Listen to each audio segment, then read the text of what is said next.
जिसमें हिम्मत हो वो उठे इस बात के लिए। बीजेपी नेता का कॉल आया, आप वहाँ गए और अब तक?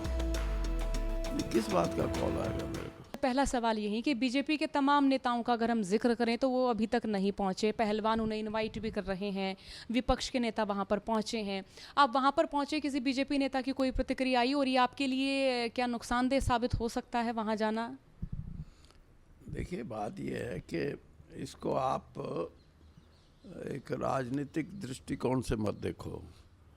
ये जो हमारी जो बेटियां जिन्होंने अंतर्राष्ट्रीय जगत में एक बहुत बड़ा नाम पैदा किया है, हमारे देश का नहीं बल्कि जिस प्रदेश से ये आती है, जिस अखाड़े से ये आती हैं, कईयों को तो इसी बात की तकलीफ है कि ये एक ही अखाड़े की, तो ये कोई, मैं ये कहता हूँ कि इसको हमारे को इस दृष्टि से देखना चाहिए कि एक आवाज़ उठाई है उन्होंने और उस आवाज़ पे देश में युवा वर्ग और ख़ास तौर पे महिलाएं, उनके लिए एक संदेश है कि प्रजातंत्र में सबसे जो फंडामेंटल राइट्स होते हैं, मौलिक अधिकार, उसमें लिबर्टी भी एक अधिकार है और उस अधिकार को देखते हुए उन्होंने कहीं शोषण की घटनाएं किसी भी रूप में हो उनके खिलाफ जो आवाज़ उठाई है, उसमें सबको मिलकर इस लड़ाई को लड़ना चाहिए। ये कोई साधारण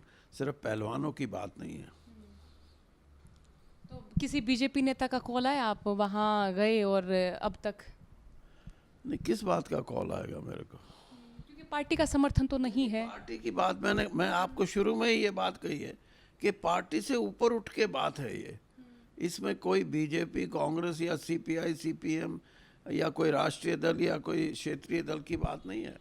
और जो जिसमें हिम्मत हो वो उठे इस बात के लिए, और जो सिर्फ पार्टी से बंद के बात करना चाहता है, मैं तो वो कहता हूँ कि जो जाते हैं वो भी राजनीतिक तौर पे वहाँ मत जाएं।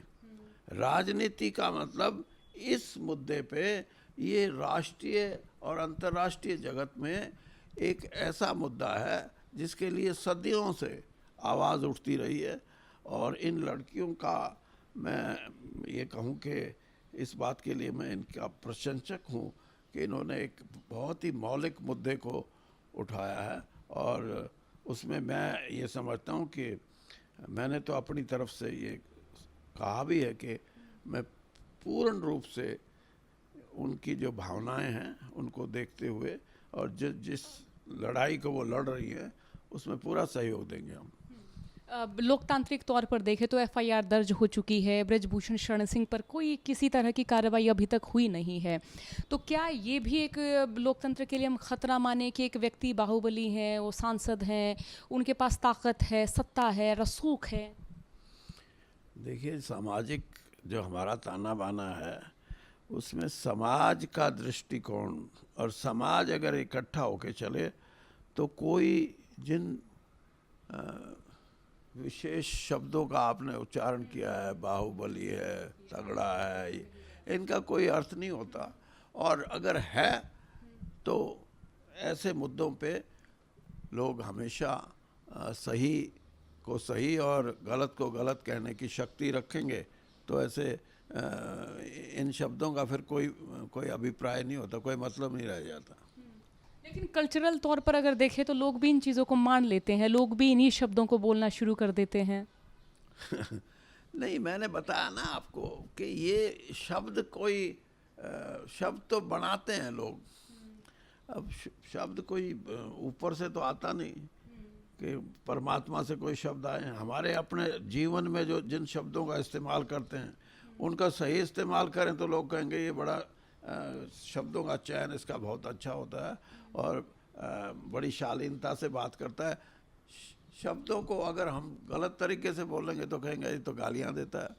तो मैं नहीं मानता। मैं तो ये कह रहा हूँ कि ये जो लड़ाई है, इस लड़ाई की किस चीज़ के लिए, किस उद्देश्य के लिए ये लड़ाई है, वो है ज़रूरी सोचना। और वो ये है कि जो हमारा एक अधिकार है, एक अच्छे नागरिक के तौर पे जीने का, अपने अधिकारों को अपने साथ रखने का, उस पर कोई अगर कुठाराघात होता है तो उसके लिए संघर्ष कर रही हैं ये बेटियां। और मैं समझता हूं कि इन्होंने सिर्फ अपने लिए नहीं किया या सिर्फ खेल के लिए नहीं किया। ये सारी महिला जो समाज है, जो इस देश का आबादी इस मुल्क में महिलाओं की है, उनके अधिकारों की बात है।